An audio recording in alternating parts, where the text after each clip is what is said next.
The DOD makes hundreds of millions in Doge recommended cuts. Mark Cuban joins the ranks of people who used to sound Doge. Biden is rumored to be attempting a Trump-style comeback.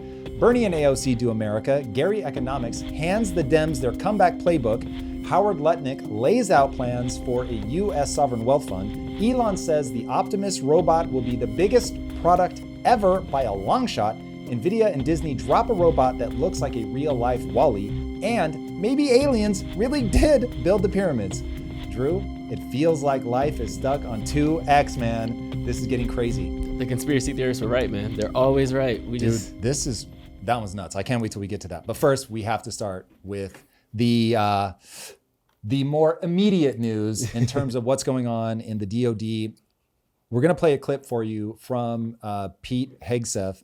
What I love about this clip is the growing sense that the government is trying to be transparent, that they feel accountable to the taxpayers. I love that.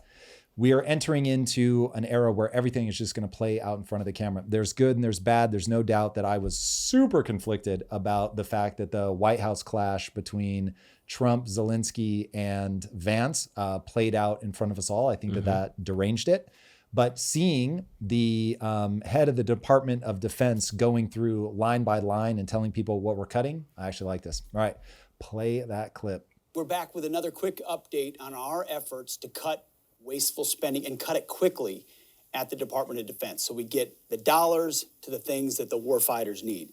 So today, I'm signing a memo directing the termination of over $580 million in DOD contracts and grants that do not match the priorities of this president or this department. In other words, they are not a good use of taxpayer dollars. Ultimately, that's who funds us, and we owe you transparency and making sure we're using it well. So here's quickly what we're canceling today. There's an HR software effort that was supposed to take a year and cost $36 million, but instead it's taken 8 years and is currently $280 million over budget, not delivering what it was supposed to. That's crazy. So that's 780% over budget. That's so crazy. We're not doing that anymore. Number two, another batch of DOD grants, $360 million worth this time. Decarbonizing emissions from Navy ships, part of the Obama-Biden green agenda, that's $6 million. $5.2 million on something that would diversify and engage the Navy by engaging underrepresented BIPOC students and scholars. Another $9 million at a university to approach equitable AI and machine learning models. I need lethal machine learning models, not equitable machine learning models. And number three, in our ongoing effort to cut wasteful spending on external consulting services, $30 million in contracts with Gartner and McKinsey. It's IT, purchasing, unused licenses. So when you add it all up, $580 million in DOD contracts and grants, DOGE is helping us cut today. What does that bring our total number up? Total cuts, running total, $800 million in wasteful spending canceled over the first few weeks as DOD partners with DOGE here to make sure that our warfighters have what they need by cutting the waste, fraud, and abuse. They're working hard. We're working hard with them. We appreciate the work that they're doing, and we have a lot more coming. All right. What I absolutely love about this is now people get to decide. If they hear that list and they're like, this is ridiculous. This is not what I want cut. How dare you? Now you know. So I don't need people to agree with what they're doing. I like the transparency. I want to see more and more of this so that people understand exactly what's happening in government. They understand the kinds of things that the government is interfacing with. They understand the kinds of things that we're spending money on. And now they're more informed and can start making their voice heard, whether they love or hate what they're hearing. This is fantastic. Long may it continue. Now, I'm not a fool.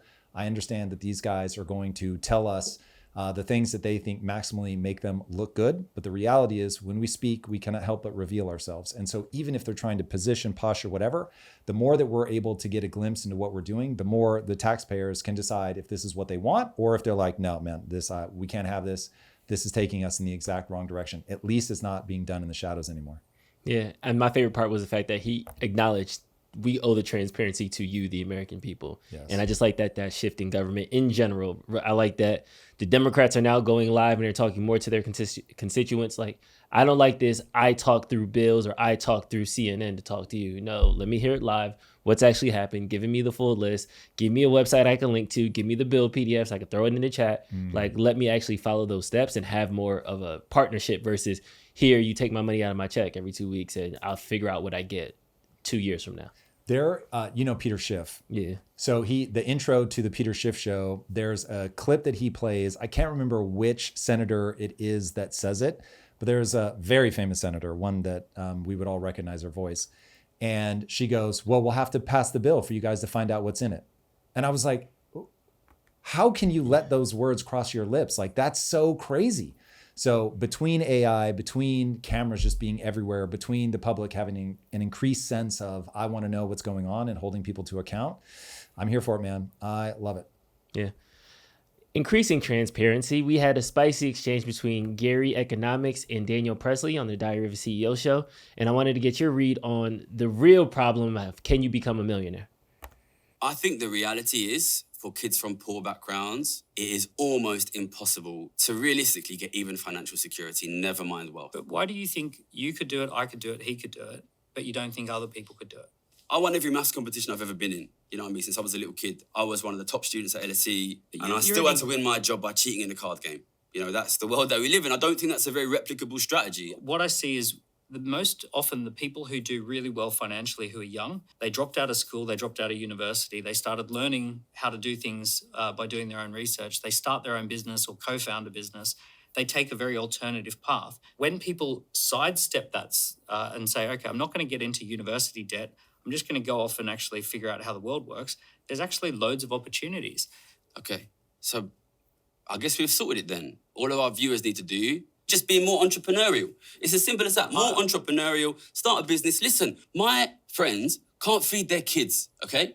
And if it was as simple as going out and being an entrepreneur, I can bet you they would do it. I can bet you they would do it. I'm sick of multimillionaires telling kids who can't afford to turn the heating on, you just need to be more entrepreneurial. It's sick, Dan, it's sick. But this gives people mental illness. It gives people mental illness. The thing that I know that gives people mental health issues is feeling that they have no agency in their life, that they can't do anything.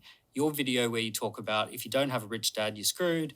There's no such thing as meritocracy. You're never going to be successful. To me, if I had have come across your content at 19, 20 years old, I would have been screwed. I'm so glad that I came across people who said, Daniel, you weren't born into a rich family. You don't have any bank of mom and dad, but it's cheap and easier than ever to start a business. Start by working for someone who's got a business, then figure out what's your opportunity. And there's a way. There is a way. I'm not saying everyone ends up as a millionaire, and I'm not saying everyone ends up equal, but I'm saying you can make improvements in your life. And the thing that causes mental health issues is the feeling of having no agency or no control over your circumstances until the world changes the whole economic system. I've never said don't work hard, okay? When I brought my book out last year, the hardback, I was at some event and I come out, I was drinking London Bridge. And I come out late, it was like 1 a.m. And some guy come up to me when I was unlocking my bike. He said, I've been watching you on YouTube. This guy started crying.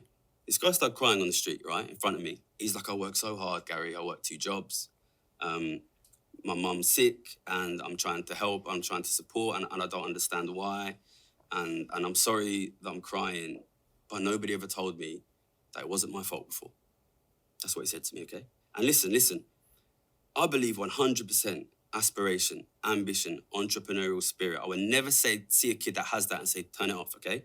But the flip side of if you just work hard enough, you can make it, is if you didn't make it, it's because you didn't work hard enough and it's your fault. And I would like you to sit and think very hard before you send that message to young men and young women in our society. The thing that I found so engaging and so fascinating about this clip is they are both right. I think that Gary has really captured the emotional desperation, frustration that people are going through. Now, remember, he's talking about the UK, a country that is farther along on the socialism spectrum than we are. They have put way more time, energy, and money into the social safety net. So the question I hope people are asking, and this is the side that Daniel represents, is it's still not working. So to me, the magical question is, and now what? and now what? If you're in a situation where you've got people that cannot make ends meet, he's saying, my friends can't feed their kids. You can't tell somebody who can't even afford to turn the heat on that they just need to be more entrepreneurial. My question to Gary is, why is it that even in a country where they have such an aggressive social safety net, more so than we have in the US, why are they still in that situation? And my thing with Gary is, if I'm the Democratic Party, I'm like, watch this guy mimic everything from his body language to the way that he comes across exasperated, like this is so self-evident, and how can people continue to ignore this, to be very empathetic to people that are in that situation and make them feel seen and make them feel heard. That will get you reelected. The problem is he's not offering any solutions. And so when you ask, and now what? I want to know, like, what's his real answer? Because the reason that people cannot afford to turn their gas on, in the UK, it's for a whole host of reasons, but not the least of which is that you have energy uncertainty, because certainly as a small island nation, you're going to have to lean on places like Russia to get your oil and natural gas, but you don't want to do that because of the war that's going on. England is the most recent failed empire, so they've inflated the value of their sterling to basically nothing. I mean, it's lost over the last 100 years, it's lost like 99.9% of its value. And so when you're living in a world where people cannot save their way to making ends meet, like I'm not saying that everyone's going to be able to save their way to wealth, but when you can't even save your way to making ends meet, that's when you find yourself in the kind of situation that we're in. And the thing that I really want to hear Gary articulate is, why exactly are we in this position? Not just that we are in this position, why are we in this position? And then what do we have to do at the architecture of society in order to get out of this situation? And if his punchline is tax the rich, if you're still just inflating the money supply ad infinitum, you're never going to get to the point where someone can save their way to success. Okay, I hear that. I feel like I'm going to ask questions because I just want to confirm. Please.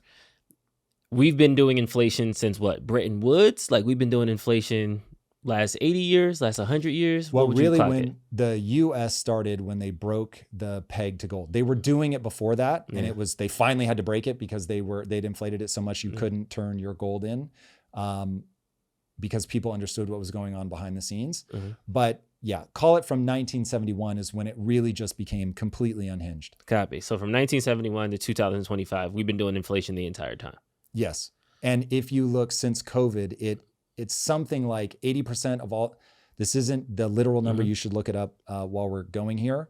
But since in the last 5 years, we've printed something like 60 to 80% of all the money that's ever existed. The reason I'm taking it that approach is because I feel like inflation is a problem that we've had since the 1970s. Yes.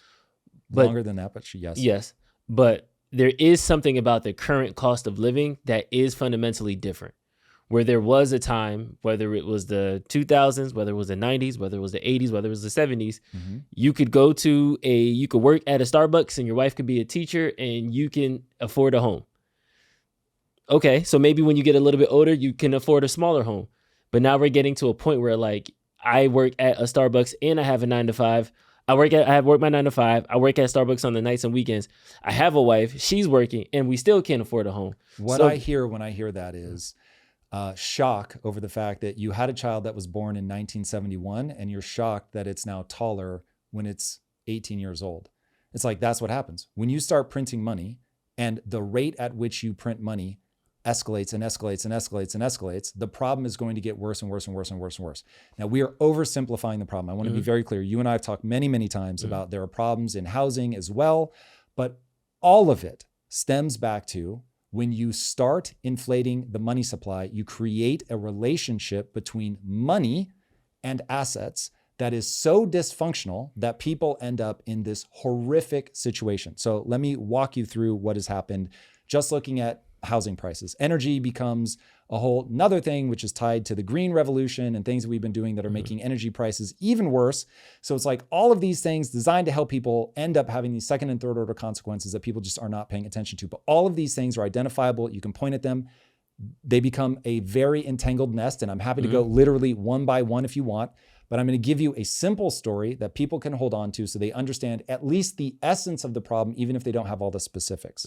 So Gary is right. People are stuck. They cannot save their way to success. A person who's working 2 jobs is still struggling to make ends meet. The reason that they're struggling to make ends meet is because when you inflate the money supply, the cost of everything goes up. And the reason the cost of everything goes up is because the value of your pound in his case, or the dollar in our case, is going down.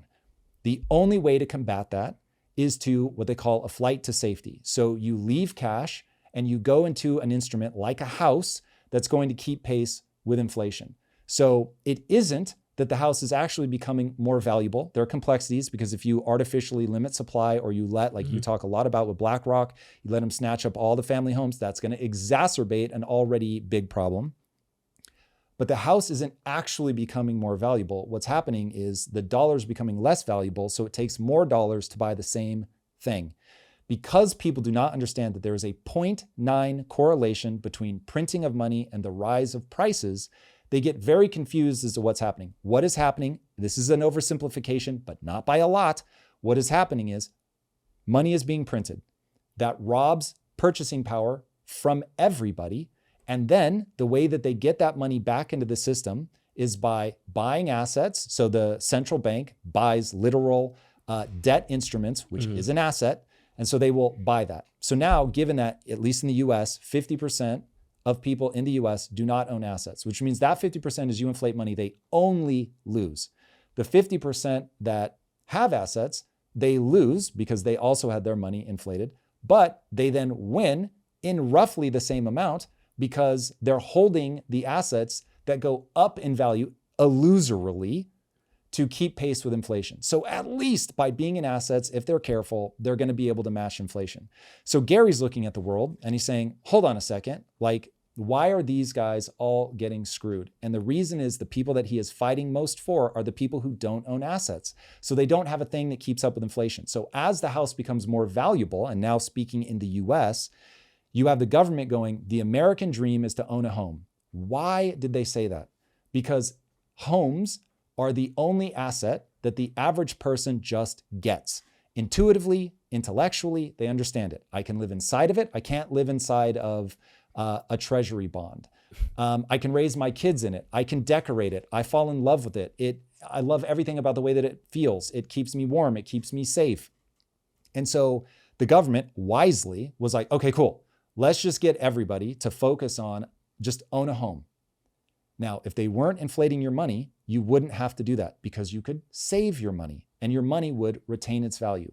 But when money is going down, and 2% is what they aim at, but if you look at Trueflation, it says over the last 5 years, we've inflated the money supply. So inflation has gone up by 25, it's actually more than that, it's like 26.2%, but we'll just say north of 25%. So not 25% in the last 5 years. So if you had $100, you now have the buying power of 75. And so whether people understand it or not, what it triggers is I need to spend my money because it's going to be worth less. So you derange debt and all that. I'm not going to get into those complexities right now. I just want people to hold on to that idea. So Gary is right. And he needs to keep banging this drum.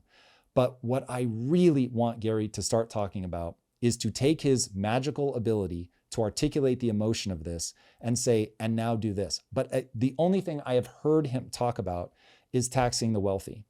And here's the thing. You can intake more money by taxing people. So it's not like unhinged, it's not deranged, but you end up having second and third order consequences when all you're trying to do is confiscate more money. The government is not good at allocating resources.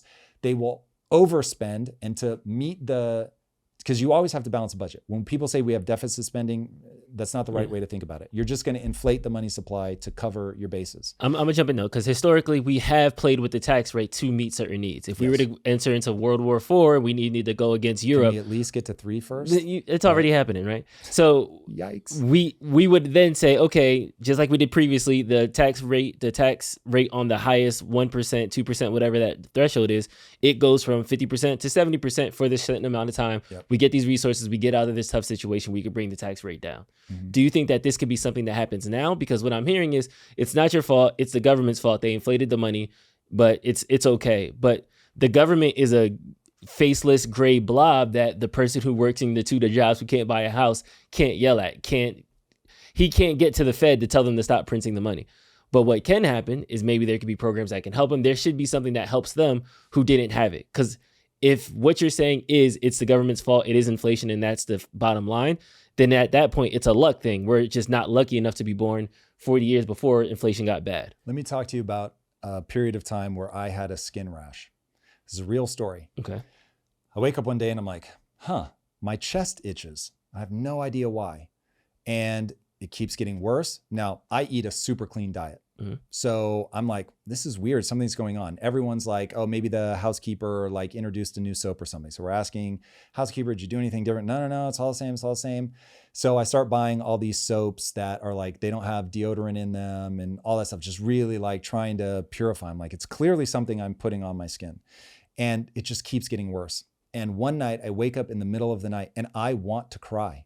I itch so badly that it's waking me up. It's starting to appear on my face. I'm scratching like uncontrollably where it's starting to bleed.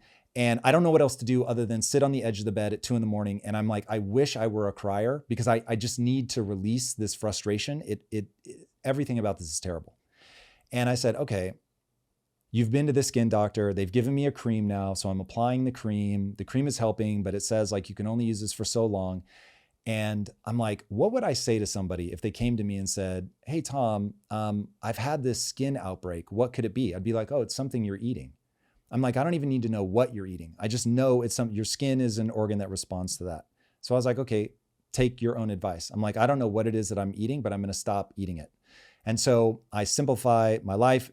If you boil things down to just go eat a ruminant animal, so beef as a simple way, elimination diet. I do it, boom. 72 hours later, the skin condition starts to recede. Taxing the rich is the cream. It will help. It will reduce the inflammation. It will stop the like insane itching like I'm out of control. But if you keep doing it, you damage the economy. And so what will end up happening, and we see this in wars, you tax the life out of everybody. And if you don't stop doing it, you go into recession. We were talking about this in our last episode. I don't have the notes right in front of me, but it was like in the late 40s. It was during the Great Depression. They extended the Great Depression because they just kept the tax rate so insanely high. And so they realized, okay, whoops, we probably now just extended this. We need to back off. So it's one of those things that will give you short-term relief, but it's not addressing the actual problem that's making this be an issue. It is a topical solution. You have to stop printing money. You have to stop printing money. This is the derangement. And if people don't address it at that level, all you do is kick the can down the road. There is already a reason that Europe is so far behind the US in terms of the ability to innovate, in terms of the ability to build big companies. And if people have a negative sense of big companies, remember, that's the whole game. You don't have money to redistribute if you don't have these companies that are very successful. We can get into also the products are the thing that makes our lives better. So to say a phrase that I hope becomes very repeated by our community, the miracle is not redistribution. The miracle is production. The miracle is making something that you can sell for more than it costs you to make. Because what that says is, I want that thing from you. It's so valuable to me that I would rather give you this money. This money seems worth less than the thing that you're going to give me. And that is the human experience. That's the whole game, is that we have made a better and better future. We've pulled how many billions of people out of poverty. We've ended death by microbes and all these things through innovation that all come because people have the financial incentive to pursue it. So if we were in a war and they were like, hey, we got to tax higher to get us through this, I'd be like, yes, you do. Very much so. Let's go.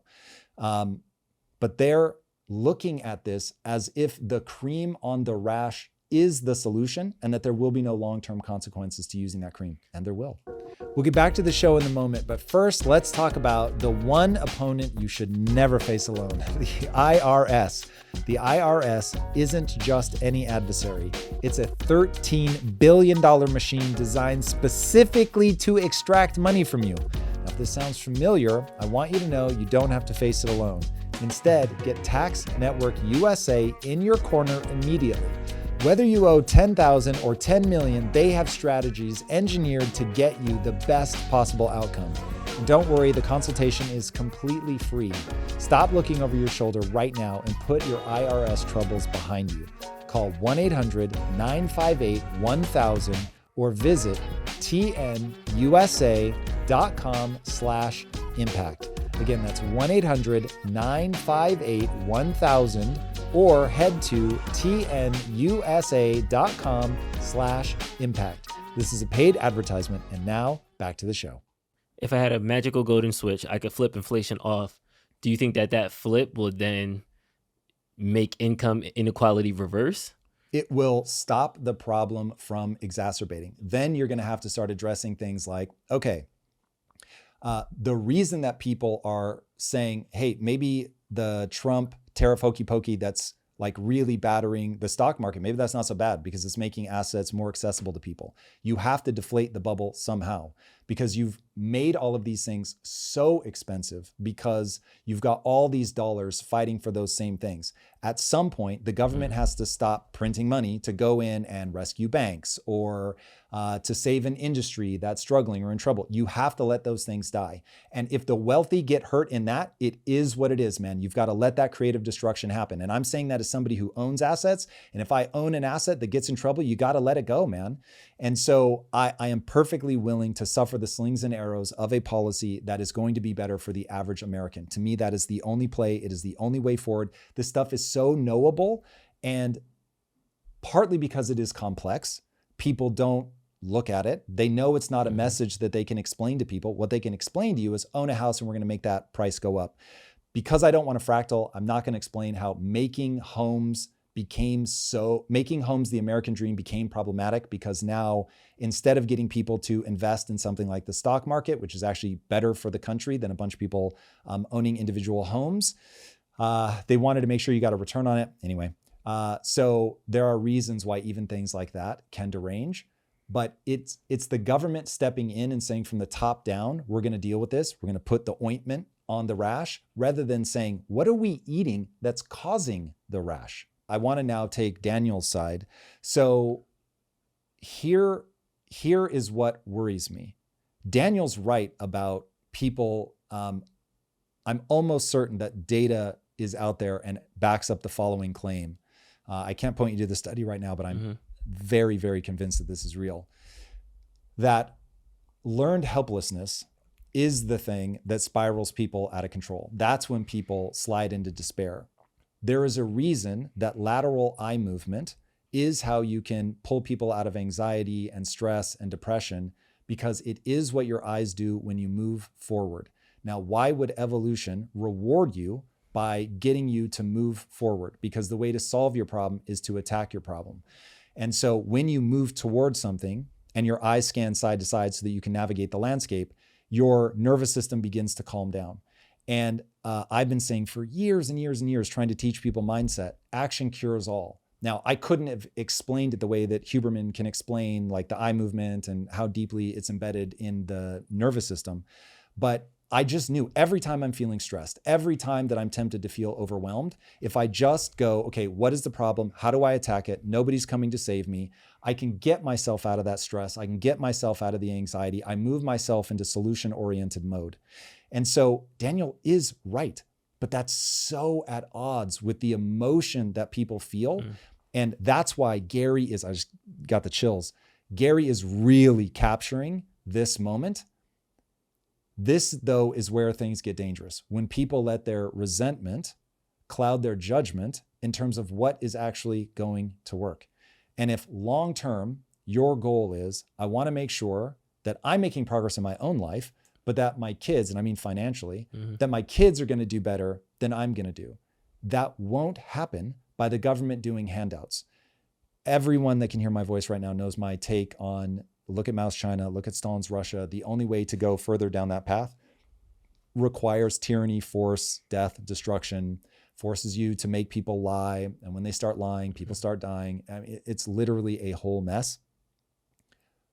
And I worry about moments like this because I look at Gary and I'm like, yeah, if I'm advising the Democrats, I'm like, learn from everything he's doing and saying. This is exactly why Bernie was so popular.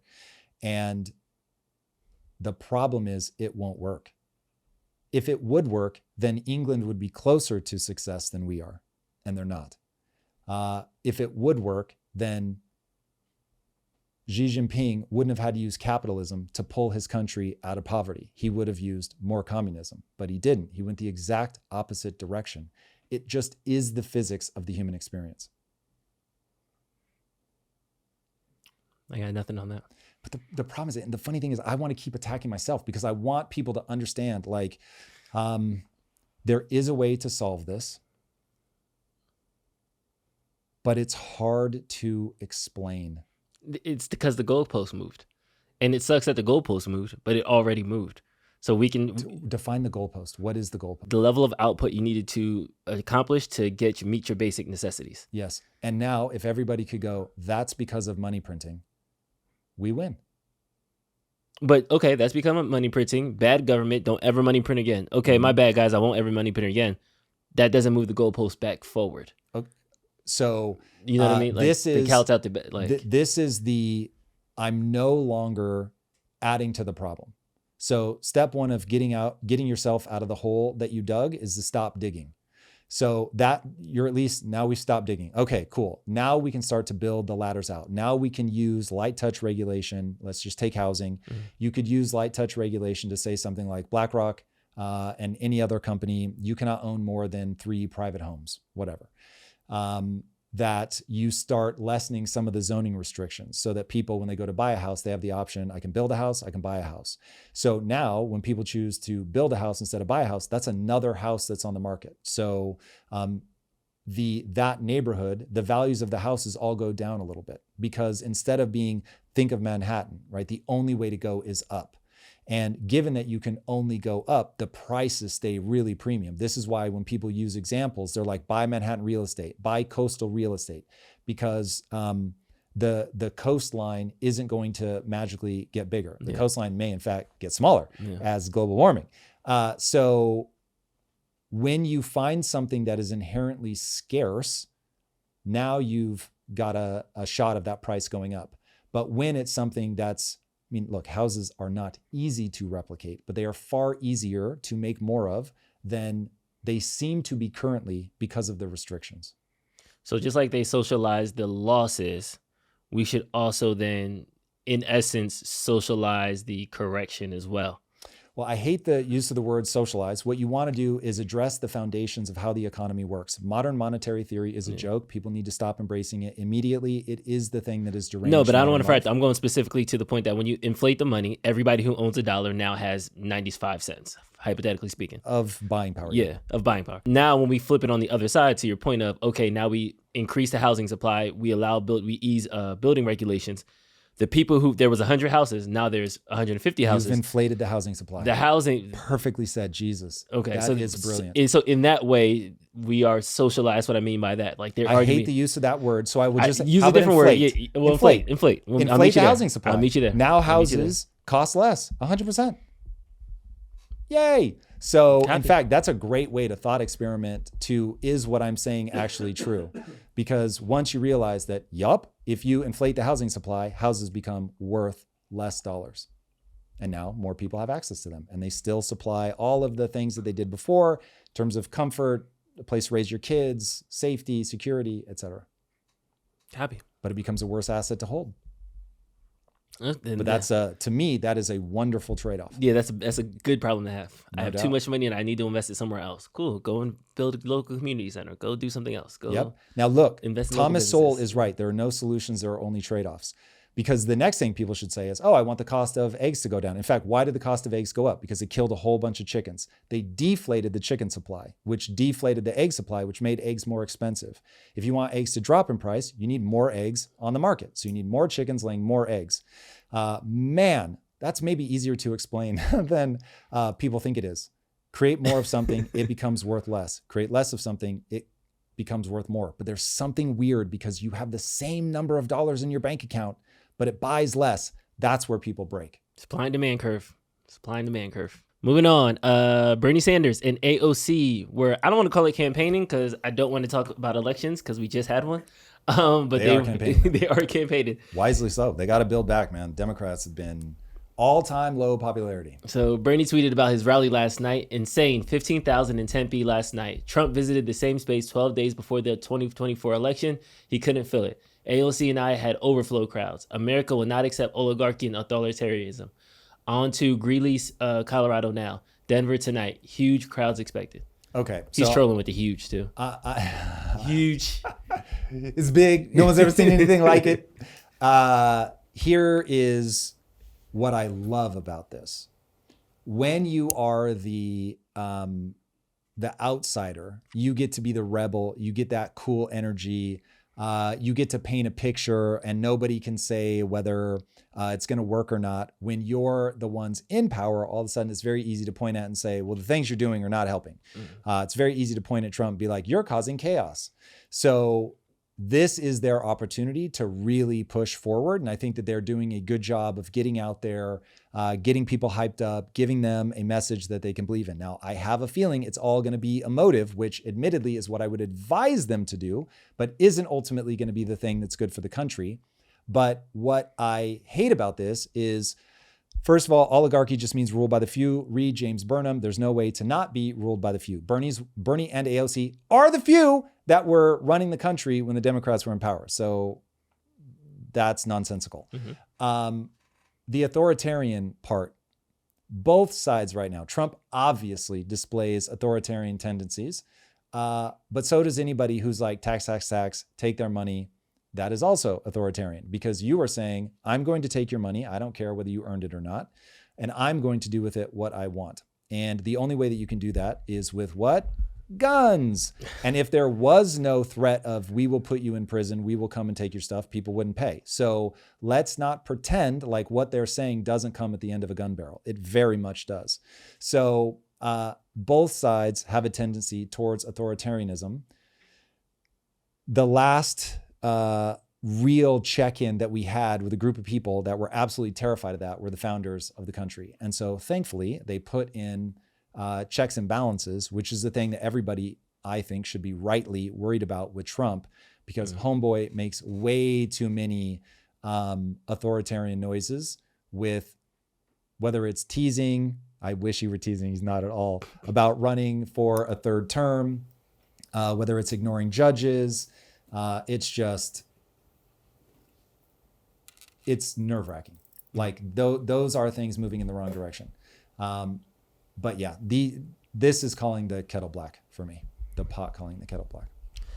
It's interesting kind of seeing the ping pong of political office, and when one team is in power, everything you're doing is terrible. When the other team is in power, everything they're doing is terrible. Yep. So I'm curious to how they sustain momentum over the next 4 years, because as much as the Democrats are unpopular right now, there's a lot of anti-Trump rhetoric. So they have a whole recruitment base.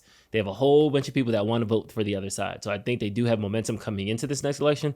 It's just going to be interesting how they execute on that. Trump has a little less than 2 years or he will lose the House. It is so cut and dry, man. And if he cannot pull off getting on the other side of what will almost certainly be, for sure, you're going to have a rocky stock market, because you're already seeing that. You could go all the way to a recession. If you go all the way to a recession and he doesn't start onshoring more jobs, making prices go down, if he doesn't do that, then he loses the House.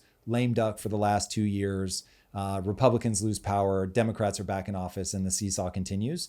When you look at the last 50 years, and I wouldn't be surprised if this carried out to 250 years, but if you look at the last 50 years, it's almost exactly even 25 years there's been a Democratic president, and 25 years there's been a Republican. If you split the last 25 years, 12 have been Democrat, 12 have been 13 have been Republican. So, or the other way, I don't remember. But we just go back and forth, back and forth, back and forth, because it's so easy to paint a picture that we're the right guys when we're not in office. And then once we get in office, you realize we're not solving the problem. The one thing I will give Trump, he is really trying to renegotiate everything in the government. He is trying to redo so many things. Now, it may just be a suicide run, but you can't say that he's not trying something novel. So we'll see if he's able to pull it off. I don't know. You said they went back and forth. How many years going back? So of the last 50, it's split almost evenly, 25-25. It's not perfectly even, but it's very, very close. Last 25 years is one had 12 and one had 13. I just don't remember which had 12 and which had 13. So it's like almost no matter what timeline you look at it on, it's just this back and forth, back and forth. You know who was around 50 years ago? Say more. Joe Biden. Let's go, and Joe Biden. He said, I'm not going out. Indeed. Nice transition. That was too good not to say something. He said, I'm coming back. Joe Biden is reportedly urging Joe Biden to make a bid for the 2028 Democrat nomination, Please, Jesus, believing he can mount a Trump-style comeback. Biden, give it up, bro. You've been there since 1970s. You had a good run. You had a couple houses. You got a good Amtrak card. Go retire, man. It's okay to be an old person. You could just go be an old person. Write a book, something. But no, please, no. He has dementia. Cognitive decline, whatever word you want to put to it. That would be a level of crazy that it's never going to happen. There's no way. This is going to pass. No one's going to be talking about this in a month. It is just not possible. Like when you look at, first of all, Bernie'd be a way better choice. People are talking about Hillary Clinton running again. Please, Dems, for the love of God, give me somebody that I can vote for. That would be amazing.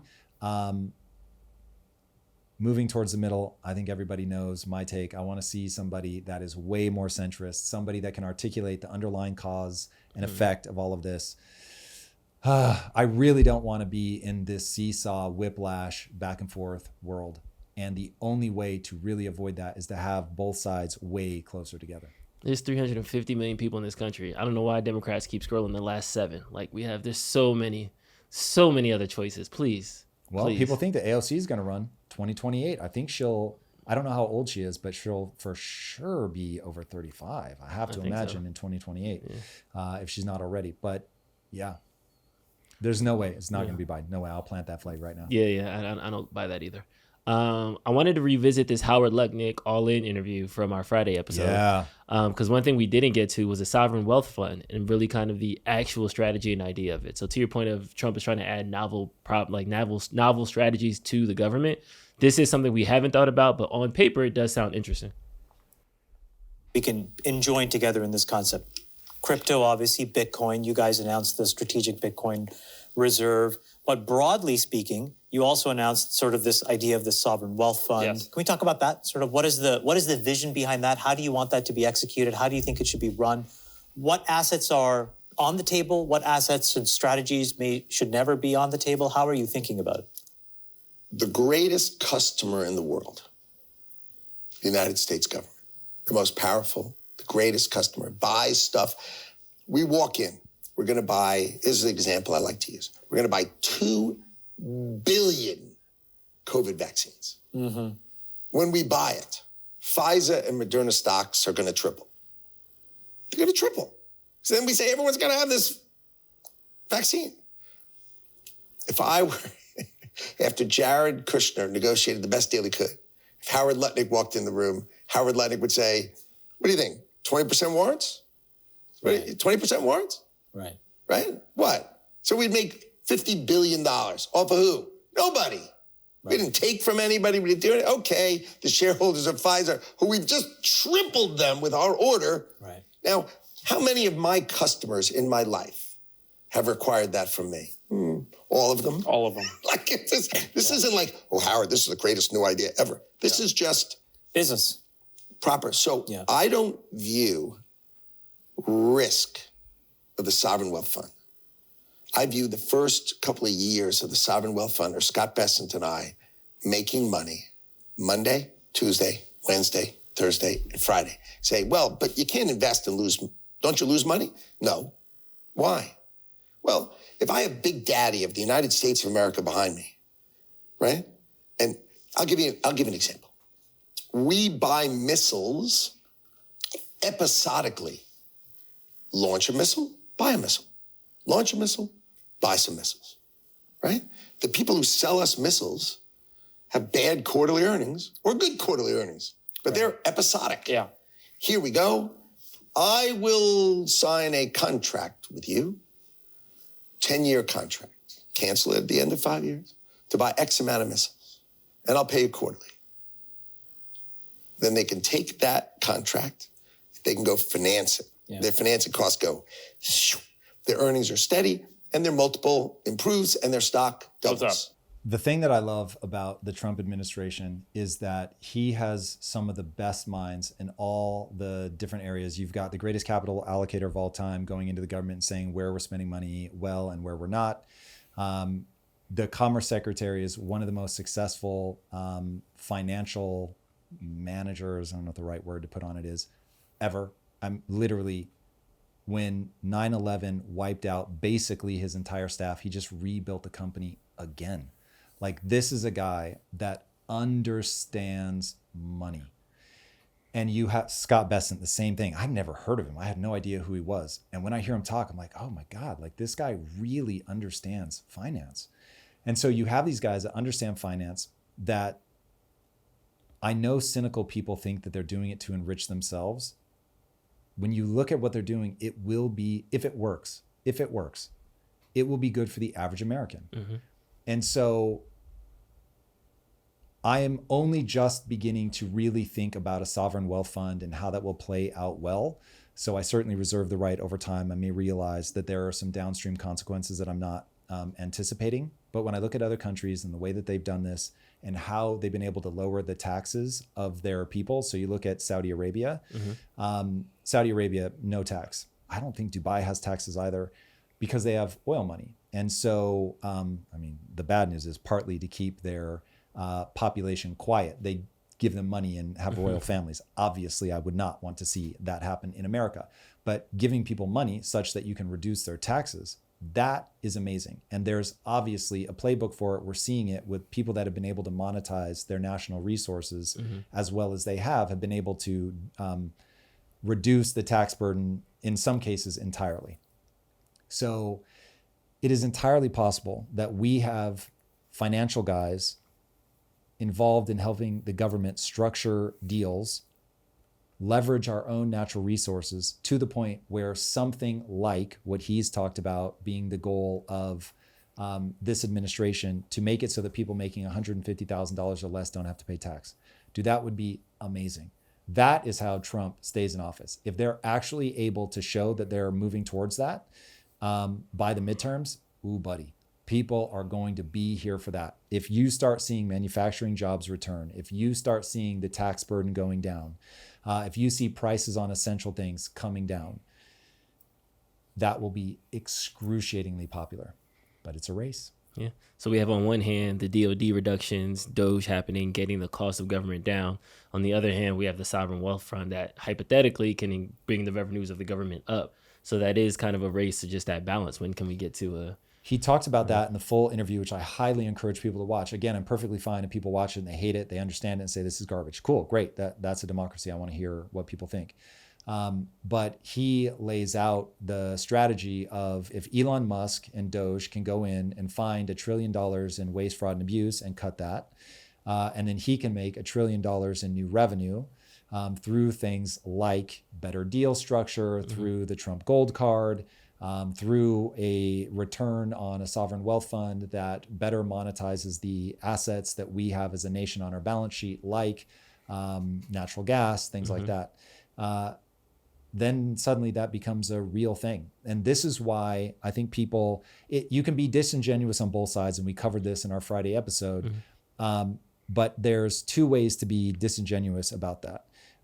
Way number one would be to make out like we never had income tax and it's this brand new thing in 1913 and we only did it because of the war. It's not quite true. It's a nice simple story. It's not quite accurate. The other way to be disingenuous is to make out like taxes are, like people will always say, there's only two things that are certain in life, death and taxes. But in reality, that's not true. I think we've had taxes for less than half of our lifespan as a country. If it's more than half, it's not by a lot. So there's a huge swath of time that we had a country where we weren't doing income tax. I should be very clear, where income taxes are not a necessary fact of life. And so I don't want to see either side be disingenuous about that. There are ways that we could do this where you could certainly dramatically reduce the tax burden. And this is why I think that some of this is just emotional. Some of this is just, I hate the rich and I want to take their money. And so the thought experiment I would have people run is ask yourself, if you dislike the External Revenue Service, why? And would you not be happy if it didn't break our allies, but it did make it so that we didn't have to charge our own people income tax? Wouldn't you be excited about that? If people are like, no, I would hate that, that's emotional. That's an I hate the rich thing. Yeah, and it's interesting too, because we're also seeing the blowback that Doge is getting. And I have a clip up here queued up from 2017 where Mark Cuban, calling himself a libertarian, pretty much identified one of the goals of Doge. As a libertarian, I think we can reduce employment in government by at least a third, reduce the overhead and administration by that much or more, so that we can offer more to services for our citizens. And so if when it comes down to it, where I tend to disagree with everybody, and this is the libertarian in me, I'm happy to push down the size of government, and I'm happy to work on making government more efficient, because then more money can pass through and help the people who need it. And that's what needs to change. Man, I really want to be inside of Mark Cuban's mind. Towards the end of the Trump race, he really started to sound like a propagandist for the Democratic Party. Now, if you're going to have a propagandist, Mark is the guy to have. And I was really watching what he was saying because he's so good at articulating a stance. He is an exceedingly bright business guy, understands finance, all of that. But I have to say, and I know what his take is on why to him this is completely congruent with where he is now, but it's funny to me that Obama sounded like he would support Doge when you play stuff that he was saying when he was president, that he put Biden in charge of what it was effectively his version of Doge.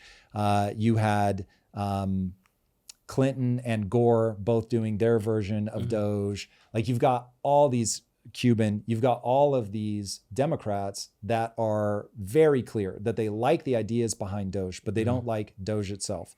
Now, to me, and I'll get to what Cuban's explanation is in a second, but to me that they're just playing team ball, plain and simple. They want their team to win, and they're now going to make it sound like this thing is a terrible idea, instead of saying, hey, this is a phenomenal idea. We absolutely have to do this. Here's the way that we need to do it. Now, this is where Cuban comes in and says, hey, I still think this is a good idea. I think that you do want to reduce the size of the government. You do want to get rid of wasteful spending. But the way that Trump and Elon are doing it is so fast, it can't be metabolized by the people, by the government, that you're going to inevitably make a mess, cause chaos. And so I want to reduce the level of chaos. But the counter argument to that, and this, I believe in this far more than I believe in Mark's reasoning, is that the way that a bureaucracy works, they are going to slow you down so fast that you have to move very, very quickly. This is momentum. And just like you can take like a skimboard and you can go out and surf on the water, but as soon as you lose momentum, you sink. That's what I think this moment is. Trump is betting that if he can keep enough momentum going, he can actually make the changes. But given that he already tried to come in and make a bunch of changes in his first term, he saw, wow, you get bogged down very, very fast in the quote unquote swamp. And I think that's true. And I think that I know Mark Cuban understands business so well. He knows how hard it can be to turn a large company, and the government is like the ultimate large company. So it feels like team ball to me. Like there's some amount of you just have to do this hard and fast. All right, let's hear it from his mouth. I am all for cutting government costs then and now. I'm even more for efficiency. I would have a plan. Ready, fire, aim is not a plan. Cutting programs without knowing if they would have saved taxpayers more than they cost or saved lives is a mistake. Terrorists, cutting programs, agencies, and employment all at once without doing any analysis of the impact on city, towns, and states they impact is going to backfire big time. Some cities have 9% or more of their employment as federal workers. colleges losing millions in funding, government contractors and grant recipients having to close their businesses and lay off everyone, repeated in the city after city, town after town. What do you think the economic impact on their tax base is? What do you think happens to home values? What services will they have to end? What about the local businesses? How many people will lose their jobs and homes because this was all done all at once? Cut federal government bloat in an organized fashion, and it's great. Ready, fire, aim, and the uncertainty it creates is a huge mistake. Okay, we've had decades and decades and decades to do it the right way. You had, in fact, the person who did it the right way was Clinton and Gore. They managed to get a surplus, and then we instantly turned that back into a deficit. And that was all pre-COVID. Now it's like the money supply has been inflated so far that the time to do this in an orderly fashion has passed. We're way too partisan. We are pulled way too far apart from each other. I don't see how this gets done now in like a slow and methodical fashion. You would need bipartisan support, and you're just not going to get that because people are playing team ball. I agree with him conceptually. I would love to go back to a Clinton type moment in the country where we could still come together. We could get things done. We could reduce costs. We could get a surplus going. You're just not going to see that. The characters are too divisive. Trump is too divisive for sure. Biden was too divisive. So yeah, do I think Trump introduces too much chaos? Yes. So does it swing too far? Yes. Do I have a high level of confidence that this is going to play out the way that Trump wants it to?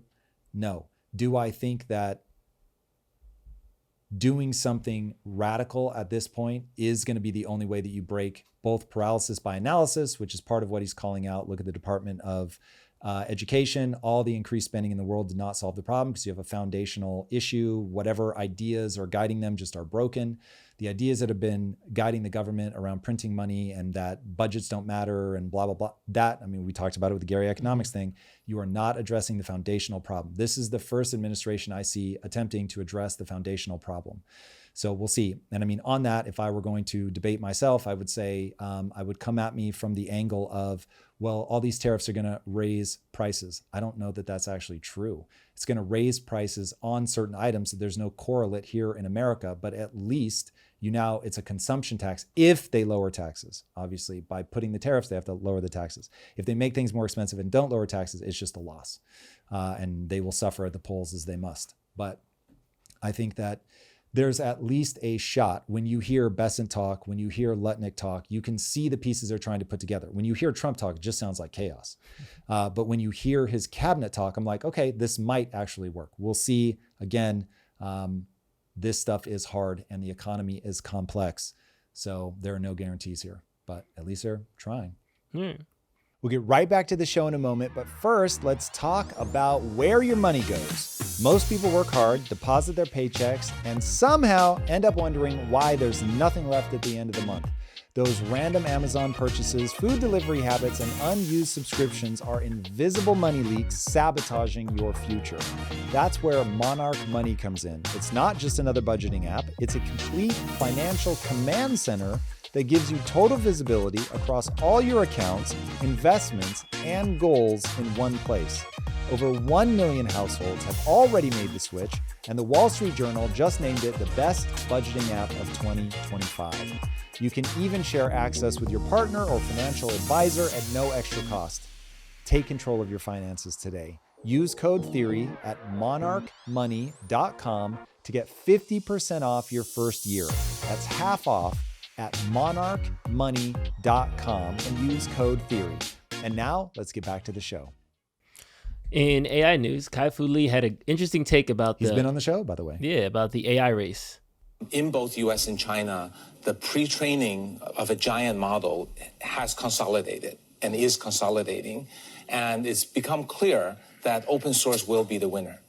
There's still many that will not concede, right? OpenAI, Anthropic, who build their businesses believing they can build a better closed model than everyone else. I think they got shocked when they saw a model as good. If you think about OpenAI's cost of $7 billion of operating costs in 2024, DeepSeek probably operated with 2% the operating expense. So the issue really isn't whose model is 1% better. I think they're all very good. But the issue is OpenAI's model even sustainable, right? I mean, you're spending $7 billion a year, making a massive loss. And here you have a competitor coming in with an open source model that's for free. And that company also is infinitely lasting because this founder has enough money to fund it at the current level and has reduced the cost of computing by a factor of 5 to 10. So with that kind of formidable competitor, I think Sam Altman is probably not sleeping well. I think he's definitely right about that. So about Sam Altman not sleeping well. Okay, let's break the problem down into its constituent parts. Here's the thing that people have to understand about AI. You've got training and you've got inference. So training is I'm studying for the test. Inference is I'm now taking the test and how well do I score? How well am I able to pull the information out? Inference is totally meaningless if you don't have the underlying models. And so we needed that model phase to happen. And so whether Sam Altman goes out of business or not, we all benefit from the fact that those what are called weights, that those weights now exist. But the reality is that AI is not at all where it needs to be for the kind of future that I want to exist in, this post-capitalist idea. All of that is only going to happen if the models begin to understand physics. If the models can't understand physics, then I know that intelligence has some upper bound and they're just butting up against it. And so training is going to remain like a big thing. The models are like anybody that's interfaced with AI, you'd be like, oh, if you're really using it, you're going to be like, oh my God, this is amazing. This really propelled me forward. But it propelled me forward in the way that the internet just made information so much more accessible. And certainly there will be many, many businesses that spin out using AI. And it would, even if the progress stopped today, it would already be transformational. But it's not going to be like what people think of when they think of AI in a future where we have literal super intelligence, unless we can keep on with the training model. Because the training, again, is understanding the world. And the models, I don't think, understand the world well enough for you to put an inference layer on top of it and suddenly have the kinds of breakthroughs into physics and things like that. But Kai-Fu Lee has his finger on a question, which is, do you get, can you train the model on harder and harder things like that in a financially responsible way where you have a self-sustaining economic engine? And that I don't know, because as the inference, that's how you and I interact with AI. We just care about the inference. And so at that level, if it's so good that it blunts everybody's desire to pour capital into more training models, then you may just stall out because you can't make the economics make sense. Now, if that ends up happening, then you would need like a government space program or an AI Manhattan program where the government is footing the bill to say, okay, look, we've got to train these models better because we've hit some sort of ceiling. So that future feels very uncertain to me. I don't know what's going to happen, but I certainly don't want for the future where the inference models become good enough that they gut the financial viability of training the models, because I think we still have a long way to go with training. This reminds me kind of the cell phone race, the internet browser race, where the thing that first hit the market was good for a little bit, then something else overtook its spot. So as much as I love Anthropic, as much as I know you love ChatGPT, it's kind of giving me Nokia vibes, Nokia Motorola vibes, and then Apple, BlackBerry's another. So there is going to be this second wave of AI technologies that I think is going to eat this first wave. But I'm curious which companies develop moats and are able to sustain the different waves that will eventually come, and which companies are like, yeah, I mean, open source, I'm only using this to make grocery lists and do my budget. I don't need an $8 billion a year model. I'm good with the $500,000 model. And, we kind of get to that point. So the great news is that the Biden administration, which was trying to use a stranglehold technique, regulatory capture on AI, is no longer in power. And from a technology innovation standpoint, that is a very, very good thing. And so now at least we're going to find out because his initial pitch was the open source is going to be way better than the closed models. I don't think you can make a universal statement like that. Just like Apple exists in a world where PCs exist, Apple exists in a world where Androids exist. There's always going to be people that can do things in a closed model way that other people are going to look at and say, yo, that's way better, way cooler. They're able to aggregate capital and make this really cool thing. And I want that really cool thing. But thankfully for all of us, that open source exists so that you'll get just a plethora of all these other small ideas. Every little thing is going to come into existence. So in aggregate, the little things are probably always going to trounce the closed models, but the closed models, at least historically, have been able to build just unbelievable stuff because they are able to create like their own ecosystem. They're able to guarantee standards, things like that, that when you're doing everything open source, you can't do. But as somebody who's interfacing with the toy that we're trying to build that syncs up with the in-game character, I need open source on that. I need Llama or something like that. So I'm certainly glad as a builder that open source exists, but it's not going to be an either or, it's going to be a both. The only thing that battle could really come down to is what we were talking about earlier, which is the inference may just rob the financial viability from the training models. We shall see. We shall see. In robotics news, Tesla had their shareholder meeting yesterday. I don't think this was shareholders, was it? This was him talking to his actual employees. The only company with all the ingredients for making intelligent humanoid robots at scale is Tesla. This is a super big deal. Like my prediction is that on this front is that Optimus will be the biggest product of all time by far. Nothing will even be close. I think it'll be 10 times bigger than the next biggest product ever made.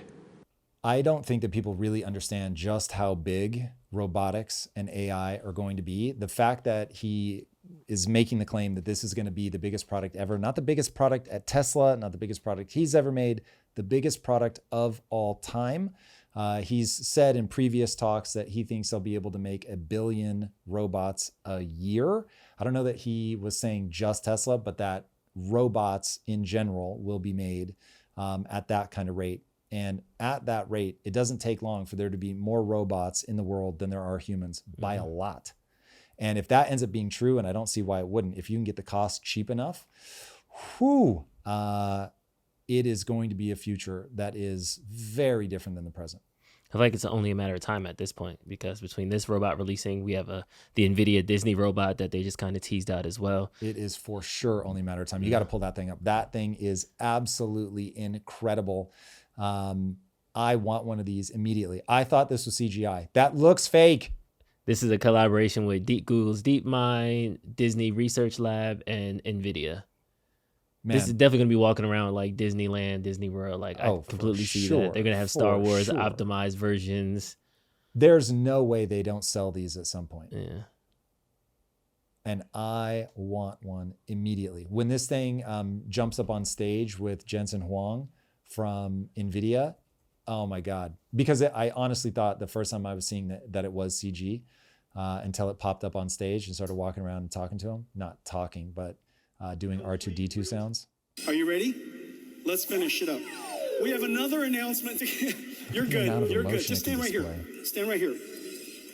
Stand right here. Now, I don't know if that's being controlled off camera by someone, right there. Which is entirely possible. But if it's not, and that's just good. Voice all right, stand. Compliant, that's crazy.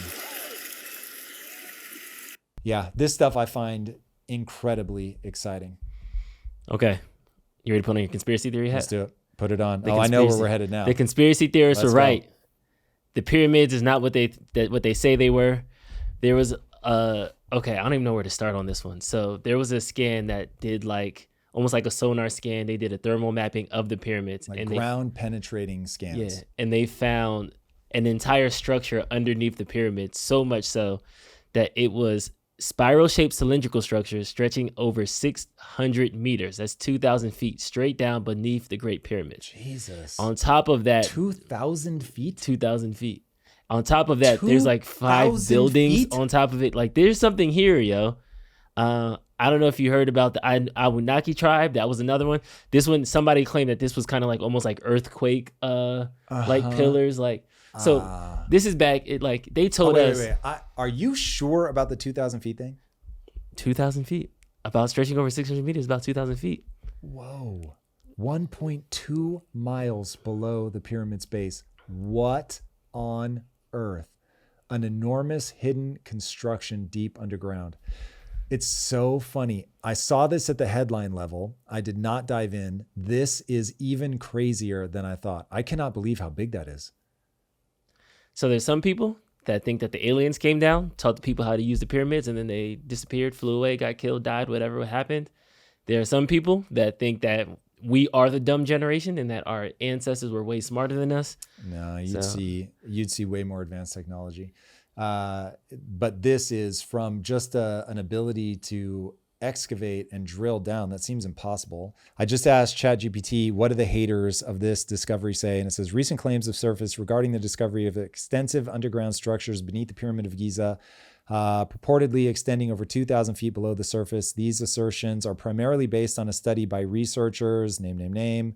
They utilize synthetic aperture radar, SAR, tomography to identify features such as multi-level structures and vertical cylindrical walls beneath the Kafir pyramid. However, these claims have been met with skepticism from the scientific community. Critics argue that the SAR technology is not capable of penetrating to the depths claimed, as it typically reaches only a few meters below the surface. Additionally, previous comprehensive studies employing advanced techniques like muon tomography and infrared scanning have not detected any significant underground complexes beneath the Giza pyramids. Furthermore, Egypt's Ministry of Tourism and Antiquities has emphasized that the existence of void spaces within the pyramids is not a new revelation, and that such features have been known to Egyptologists for years. They caution against premature conclusions without thorough research. That, I want this to be true, because if they have built 2,000 feet deep structures beneath the pyramid, however many thousands of years ago, that would be cool beyond belief. But boy, oh boy, it is hard to believe. Chat is part of the conspiracy theory. I thought chat would be on our side. See, AI, well, listen, AI's turning on us again. Nope. Nope, they got to AI. They got to AI. I should Tinfoil community, we still out here, all right? It's the aliens. Let me read the prompt so that at least we have full disclosure, so you can do with this what you will. My exact prompt was, there was a recent discovery beneath the Pyramid of Giza that supposedly goes down 2,000 feet. What do people who don't believe it say? So I specifically sought out disconfirming evidence. So if we had done a different search that was like, people that buy it, what do they say? It'd be very different. But here it is. You guys look on the screen. You can see for yourself. They're showing all the drawings and everything that they have extrapolated from their SAR scans. So do with that what you will. I am very eager to see what comes of this. If it just hits a kill switch where enough people that know this stuff are like, bro, come on, like this is ridiculous. Or if it just starts gaining steam. But I hope other people are thinking the same thing I'm thinking. Fucking drill. Just go in there. Just go find it. Yeah. Like pick a spot big enough for a camera and just zzz. We all raided Area 51. It's time to go raid the pyramids. Bring a shovel. I think you might need something a little more than a shovel. But I really want to know. I hope that they do like a nice thin camera down there, non-destructive, but I very much want to see what's down there. That's fascinating, man. That was a very enjoyable Conspiracy Corner. All right, everybody, there it is. All I got. Enjoy. If you haven't already, be sure to subscribe. And until next time, my friends, be legendary. If you like this conversation, check out this episode to learn more. Trump dismantles the Department of Education. Lutnick gives a mostly true history of tariffs and income tax that we're going to be fact-checking. The world gets introduced to mortgage-backed burritos.